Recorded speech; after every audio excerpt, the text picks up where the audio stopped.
Selamat malam, para pencari kebenaran yang tersembunyi di balik kabut. Saya adalah Archivis of Nusantara Dread. Malam ini, kita tidak akan membahas keindahan matahari terbit dari puncak-puncak Jawa, melainkan sebuah anomali yang terletak di ketinggian 2.700 meter di atas permukaan laut. Sebuah pelataran batu yang sunyi, namun bagi mereka yang terpulih atau terkutuk, tempat ini adalah pusat peradaban yang paling bising di Nusantara. Selamat datang di Pasar Bubrah, jantung gaib Gunung Merapi. Bayangkan Anda berdiri di batas vegetasi terakhir.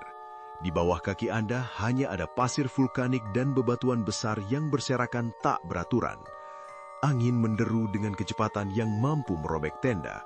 Namun di tengah deru itu, Anda mendengar sesuatu yang mustahil.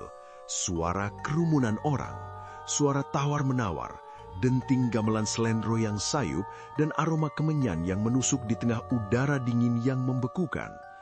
Anda menoleh, namun hanya ada kegelapan dan bayangan batu yang menyerupai kursi dan meja.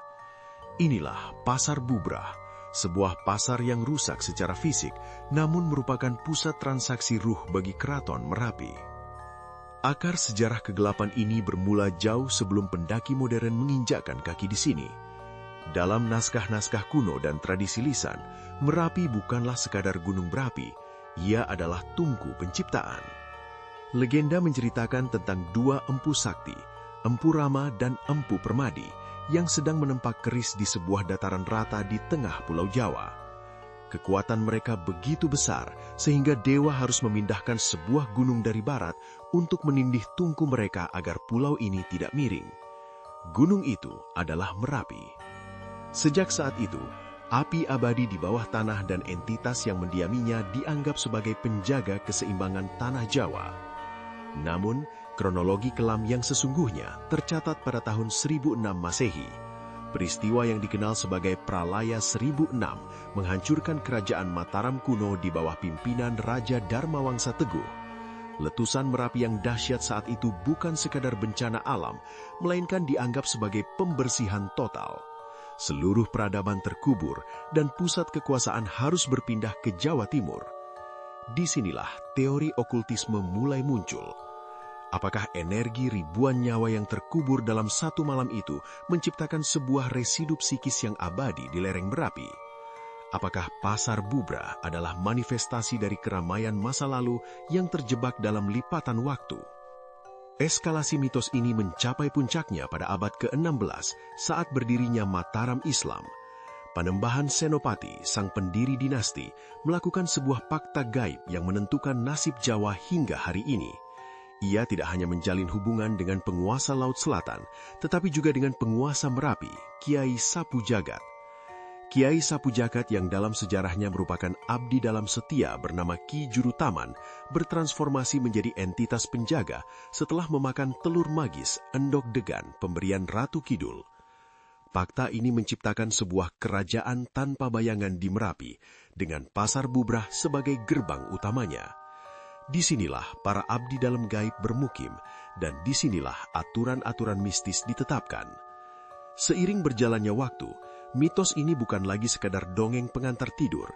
Masyarakat lereng Merapi, dari Selo hingga Kinahrejo, menyaksikan bagaimana gunung ini meminta melalui ritual sedekah gunung setiap malam satu suro.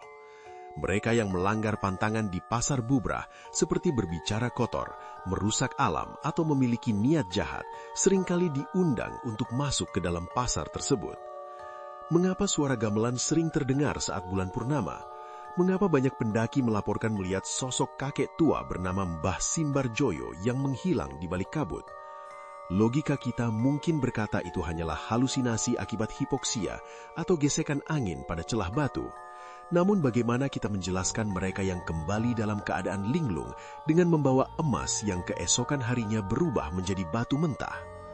Salah satu tragedi ikonik yang menggetarkan arsip kita terjadi pada tahun 2017, melibatkan seorang pendaki bernama Khodar Ramadan. Ia terpisah dari rekannya di kawasan Pasar Bubrah saat kabut tebal turun tiba-tiba. Selama jam-jam, ia merasa berjalan di jalur yang benar, namun ia justru ditemukan oleh tim SAR sedang mendaki ke arah puncak dalam kondisi trans.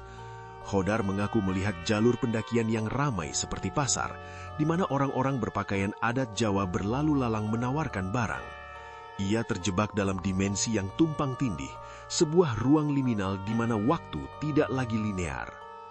Tragedi lain yang lebih kelam adalah hilangnya AO pada akhir 2025 yang jasadnya ditemukan di jalur yang secara logika sulit dicapai, seolah-olah ia sengaja disembunyikan oleh kabut yang memiliki kehendaknya sendiri.